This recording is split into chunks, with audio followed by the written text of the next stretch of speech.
हरे कृष्णा। तो श्रीमद् भगवत गीता में एक चीज मैंने पढ़ा कि भगवान ने बोला था कि जो जैसा कर्म करेगा उसको ऐसे ही भोगना पड़ता है।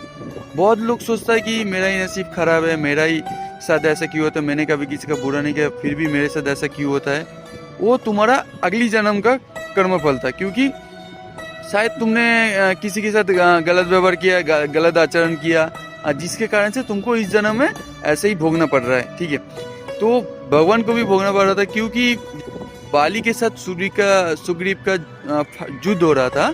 तो उसी टाइम पे भगवान ने पेड़ का पीछे से बाली को तीर मारा था, क्योंकि बाली के पास इतना शक्ति था, अगर उसके साथ कोई भी युद्ध करेगा तो उसका आधा शक्ति बाली के शरीर में और भी चला जाता है, मतलब बड़ी और भी शक्तिशाली होता है, जिसके कारण से भगवान ने पेड़ का पीछे से तीर मारा था।